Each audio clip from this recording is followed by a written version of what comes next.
اعوذ باللہ من الشیطان الرجیم بسم اللہ الرحمن الرحیم۔ عزیز طلبہ و طالبات السلام علیکم۔ میں امید کرتی ہوں کہ آپ سب خیریت سے ہوں گے اور کرونا وائرس سے بھی محفوظ ہوں گے۔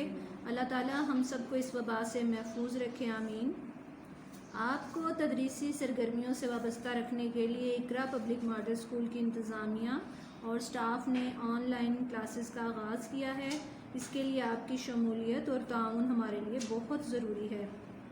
لیکچر کے اختتام پر ہمیں اپنی رائے سے آگاہ کر دیجیے گا تاکہ آپ کی سہولت اور حفاظت کے پیش نظر جو سلسلہ شروع کیا جا رہا ہے اسے آپ کی آراء کی روشنی میں مزید بہتر سے بہترین کیا جا سکے۔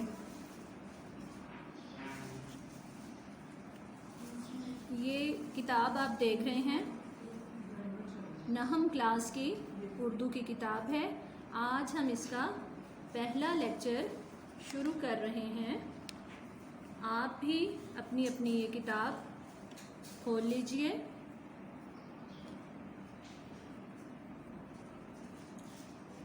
جی آپ نے کھول لی؟ ٹھیک ہے۔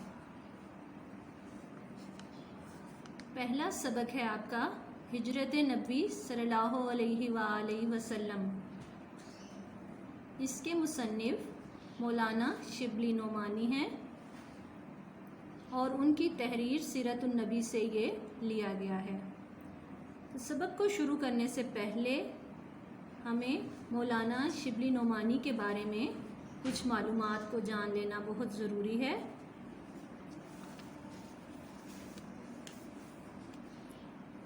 صفحہ نمبر 1 یہ کھول لیں۔ شبلی نعمانی، یہ ان کا عرصہ حیات لکھا ہے 1857 سے 1914 تک۔ قصبہ بندول ضلع اعظم گڑھ بھارت میں 1857 میں پیدا ہوئے۔ ان کے والد شیخ حبیب اللہ وکیل تھے۔ شبلی نے بھی کچھ دن وکالت کی، پھر علی گڑھ کالج میں فارسی کے استاد مقرر ہو گئے۔ وہاں انہیں سر سید حالی محسن الملک اور آنرڈ کی صحبت سے مستفید ہونے کا موقع ملا۔ مستفید سے مراد فائدہ اٹھانے کا موقع ملا۔ 1892 میں آرنلڈ کے ساتھ شبلی نے مصر، شام، قسطنطنیہ اور دوسرے اسلامی ممالک کا سفر کیا۔ سر سید کی وفات 1898 کے بعد علی گڑھ کالج سے استعفیٰ دے کر اعظم گڑھ چلے گئے، پھر حیدرآباد دکن کے دائرۃ المعارف کی نظامت کا عہدہ سنبھالا۔ اسی دوران میں ان کی کوشش سے لکھنؤ میں ندوۃ العلماء کا قیام عمل میں آیا۔ آخری عمر میں اعظم گڑھ میں انہوں نے ایک عظیم ادارہ دارالمصنفین قائم کیا جو آج بھی کام کر رہا ہے۔ شبلی شاعر بھی تھے لیکن ان کی شہرت کا مدار زیادہ تر ان کی نثر پر ہے۔ ان کا شمار اردو کے بڑے نثر نگاروں میں ہوتا ہے۔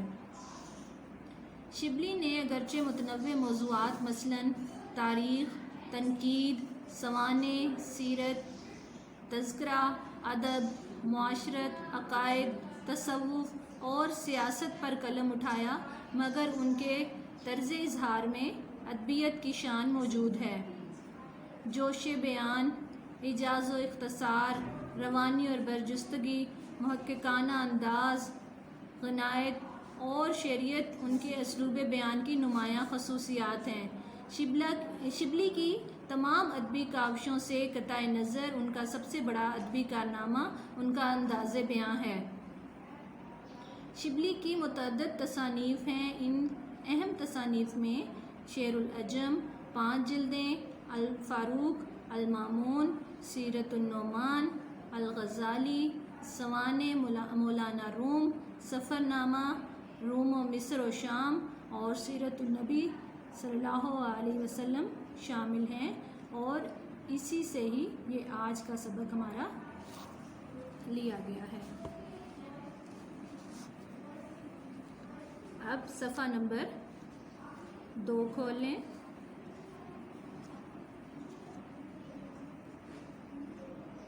سب سے پہلے اس کے تدریسی مقاصد دیکھتے ہیں کیا ہیں۔ طلبہ کو تبلیغ اسلام کی ابتدائی مشکلات سے آگاہ کرنا، سیرت النبی صلی اللہ علیہ وسلم اور سیرت نگاری سے روشناس کروانا، مذہبی الفاظ و تراکیب سے متعارف کرانا، تاریخ اسلام سے روشناس کرتے ہوئے طلبہ کے دلوں میں اسلامی جذبہ بیدار کرنا، طلبہ کو بتانا کہ حق و صداقت کے لیے مشکلات کا سامنا کرنا پڑتا ہے۔ ٹھیک ہے بچوں، یہ آپ نے تدریسی مقاصد پڑھ لیے۔ اب ہم اس کی ریڈنگ کرنے جا رہے ہیں۔ جہاں کوئی مشکل لفظ آئے گا میں اس کا معنی آپ کو بتا دوں گی، تو آپ وہ معنی پینسل اپنے پاس رکھیں اور اپنی کتاب پر اس کا معنی پینسل کے ساتھ لکھتے جائیں۔ پینسل اس لیے میں کہہ رہی ہوں کہ اگر آپ سے کہیں غلطی ہوئی تو آپ کو اس بآسانی اس کو اریز کر سکتے ہیں، اور اگر آپ پین سے لکھ دیں گے تو کوئی غلطی ہو گئی تو پھر وہ برا لگے گا، آپ کی کتاب صفائی میں نہیں رہے گی، گندی گندی میلی سی نظر آئے گی۔ اس لیے بہتر ہے کہ آپ پینسل کا استعمال کریں۔ اس وقت جب کہ دعوت حق کے جواب میں ہر طرف سے تلوار کی جھنکاریں سنائی دے رہی تھیں، حافظ عالم نے مسلمانوں کو دارالامان مدینہ کی طرف رخ کرنے کا حکم دیا، لیکن خود وجود اقدس صلی اللہ علیہ وسلم جو ان ستمگاروں کا حقیقی ہدف تھا، اپنے لیے حکم خدا کا منتظر تھا۔ ٹھیک ہے، تو دعوت حق کا معنی لکھیں۔ حق کی دعوت یعنی سچ کی دعوت ہے۔ حافظ عالم، حافظ حفاظت کرنے والا، اور عالم دنیا کو کہتے ہیں۔ دارالامان امن کی جگہ، وجود اقدس پاک وجود، ہدف نشانہ، اور منتظر سے مراد انتظار کرنا ہے۔ جب آپ یہ مشکل الفاظ کے معنی ساتھ ساتھ لکھ لیں گے تو آپ کو اس پیراگراف کو سمجھنے میں آسانی ہو جائے گی۔ نبوت کا 13واں سال شروع ہوا اور اکثر صحابہ رضی اللہ تعالیٰ عنہ مدینہ پہنچ چکے تھے، تو وحی الہی کے مطابق حضرت صلی اللہ علیہ وسلم نے بھی مدینہ کا عزم فرمایا، عزمی ارادہ کرنا۔ قریش نے دیکھا کہ اب مسلمان مدینے میں جا کر طاقت پکڑے جاتے ہیں اور وہاں اسلام پھیلتا جاتا ہے، چنانچہ لوگوں نے مختلف رائے پیش کی۔ رائے سے مراد رائے کی جمع کہتے ہیں، یعنی مشورہ۔ ایک نے کہا محمد صلی اللہ علیہ وسلم کے ہاتھ پاؤں میں زنجیریں ڈال کر مکان میں بند کر دیا جائے۔ دوسرے نے کہا جلا وطن کر دینا کافی ہے۔ جلا وطن ہوتا ہے سزا کے طور پر کسی کو اپنے وطن سے نکال دینا۔ ابو جہل نے کہا ہر قبیلے سے ایک شخص انتخاب ہو اور پورا مجمع ایک ساتھ مل کر، مجمع جہاں لوگوں کا بہت زیادہ ہجوم ہو، تلواروں سے ان کا خاتمہ کر دے، مطلب ختم کر دے۔ اس صورت میں ان کا خون تمام قبائل میں بٹ جائے گا۔ قبائل قبیلے کی جمع ہے اور اس سے مراد ایک ہی نسل سے تعلق رکھنے والے لوگ ہوتے ہیں، اور آل ہاشم اکیلے تمام قبائل کا مقابلہ نہ کر سکیں گے۔ اس اخیر رائے پر اتفاق ہو گیا۔ اخیر رائے سے مراد آخری رائے پہ، اور جھٹ پٹ ایسے آ کر رسول پاک صلی اللہ علیہ وسلم کے آستانہ مبارک کا محاصرہ کر لیا۔ محاصرہ سے مراد گھیرا کر لینا۔ اہل عرب زنانہ مکان کے اندر گھسنا معیوب سمجھتے تھے۔ زنانہ مکان سے یہاں مراد کہ ایسی جگہ جہاں پہ یا ایسا مکان جہاں زیادہ ساری عورتیں اکٹھی ہوں اور کسی مرد کا داخلہ ممنوع قرار دیا جائے، تو معیوب سے مراد عیب۔ اس لیے باہر ٹھہرے رہے کہ حضرت صلی اللہ علیہ وسلم نکلیں تو یہ فرض ادا کیا جائے۔ اس سے آگے پیراگراف ہے، رسول اکرم صلی اللہ علیہ وسلم سے قریش کی اس درجہ عداوت تھی، عداوت مطلب دشمنی تھی، تاہم آپ صلی اللہ علیہ وسلم کی دیانت پر یہ اعتماد تھا کہ جس شخص کو کچھ مال یا اسباب امانت رکھنا ہوتا تھا آپ صلی اللہ علیہ وسلم ہی کے پاس لا کر رکھتا تھا۔ اس وقت بھی آپ صلی اللہ علیہ وسلم کے پاس بہت سی امانتیں جمع تھیں۔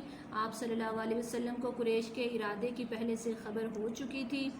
اس بنا پر جناب امیر حضرت علی رضی اللہ تعالیٰ عنہ کو بلا کر فرمایا، جناب امیر یہاں حضرت علی رضی اللہ تعالیٰ عنہ کی شخصیت کی بات ہے کہ مجھ کو ہجرت کا حکم ہو چکا ہے، میں آج مدینے روانہ ہو جاؤں گا، تم میرے پلنگ پر میری چادر اوڑھ کر سو رہو، صبح کو سب کی امانتیں واپس جا کر دینا۔ یہ سخت خطرے کا موقع تھا۔ جناب امیر رضی اللہ تعالیٰ عنہ کو معلوم ہو چکا تھا کہ قریش آپ صلی اللہ علیہ وسلم کے قتل کا ارادہ کر چکے ہیں، اور آج رسول پاک صلی اللہ علیہ وسلم کا بستر خواب قتل گاہ کی زمین ہے، لیکن فاتح خیبر کے لیے قتل گاہ فرش گل تھا۔ فرش گل پھولوں کی زمین مراد ایسی جگہ جہاں سکون اور امن ہو۔ تو بچوں آج کا جو ہمارا یہ سبق ہے اس کو یہاں پہ اختتام کرتے ہیں۔ اپنا خیال رکھیے گا۔ اللہ حافظ۔